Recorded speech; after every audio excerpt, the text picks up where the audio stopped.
ये क्या मम्मी जी, शाम के 5 बजने को आए, लेकिन आप अभी तक गुड्डू को पार्क में घुमाने के लिए लेकर नहीं गई। अब वह मुझे परेशान कर रही है। अब मैं सबके लिए खाना बनाऊं या फिर गुड्डू को लेकर घूमूं? आपने तो आज खाने की भी तैयारी नहीं की है। आरती इतना कुछ बोल गई, लेकिन सास संध्या जी ने एक जवाब तक नहीं दिया, बल्कि अभी भी वो अपनी किताब पढ़ने में मशगूल थी। मम्मी जी, मैं आपसे ही कह रही हूँ, कम से कम जवाब तो दे दीजिए।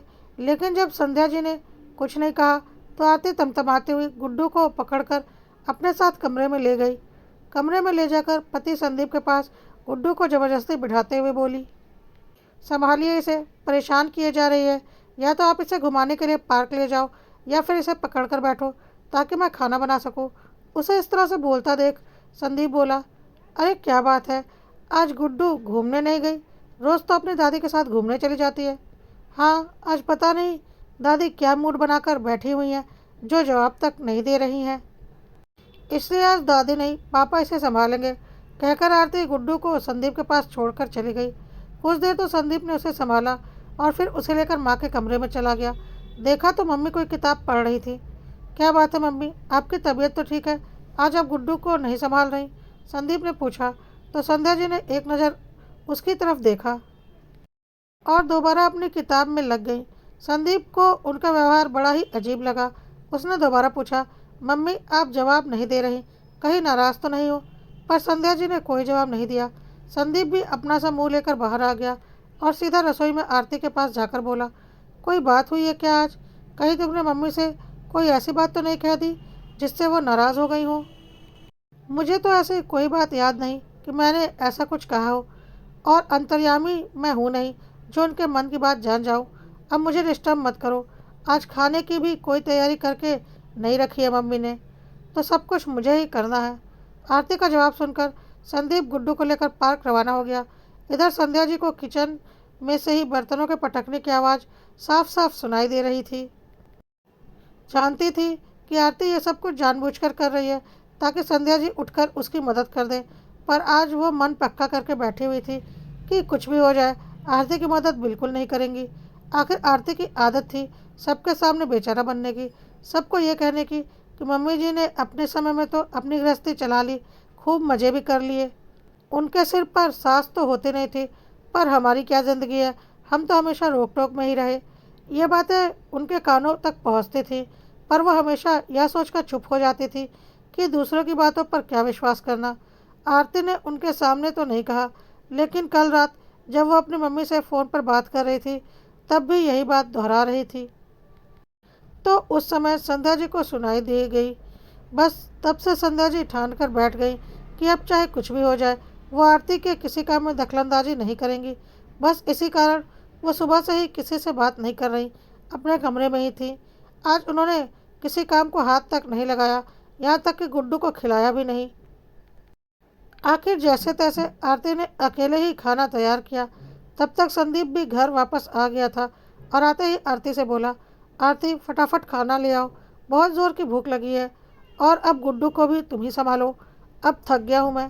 कहता हुआ वह हाथ मुँह धोकर डाइनिंग टेबल पर बैठ गया। संदीप की बात सुनकर आरती बोली, तुम अकेले थके हो क्या?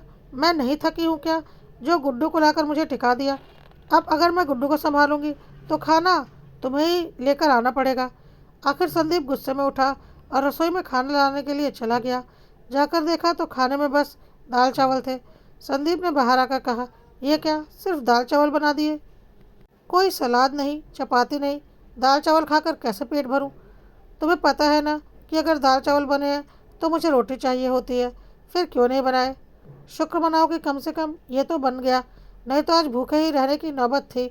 बाहर का खाना तुम खाते नहीं हो, पता नहीं ऐसी क्या आदत बना रखी है कि खाना तो घर का ही चाहिए। आरती चिढ़ते हुए बोली, यार तुमसे इतना सा काम नहीं होता, मम्मी भी तो सब कुछ करती हैं, तुम्हारे काफ़ी सारे काम तो वो अकेले ही संभाल लेती हैं, पर आज तो नहीं किया ना तुम्हारी मम्मी ने कुछ भी। मैं ही लगी रही हूँ काम में, एक काम को हाथ भी नहीं लगाया तुम्हारी मम्मी ने। अच्छा, इसका मतलब तो साफ है कि जिस दिन मम्मी नहीं होंगी तुम कुछ नहीं कर पाओगी। उस दिन तो शायद भूखों मरने की नौबत आ जाएगी। संदीप की बात सुनकर आरती ज़्यादा गुस्से में आ गई और रोती हुई बोली, हाँ मेरा क्यों तो कभी कुछ नज़र ही नहीं आता तुम्हें। जब देखो मम्मी मम्मी मम्मी। अगर माँ के लाडले ही बनकर रहना था तो शादी ही क्यों की थी मुझसे। और मम्मी जी भी अपने समय में तो अपने हिसाब से गृहस्थी चला ली। सास तो सिर पर थी नहीं, कोई रोकने टोकने वाला था नहीं। अब यह मेरी गृहस्थी बिगाड़ कर रखी है, मेरा जीना दुश्वार कर रखा है। दोनों की तू मैं देखकर छोटी सी गुड्डू भी रोने लग गई। लेकिन आरती उसे चुप कराने की जगह उस छोटी सी बच्ची पर ही भड़क पड़ी। अब तू भी रो ले, इससे तो शादी से पहले की ज़िंदगी ही अच्छी थी। कोई झंझट नहीं था, कम से कम मायके में कद्र तो थी मेरी। यहाँ आकर तो ज़िंदगी बर्बाद हो गई। ये सब बातें अंदर संध्या जी के कानों में भी पहुँच रही थी।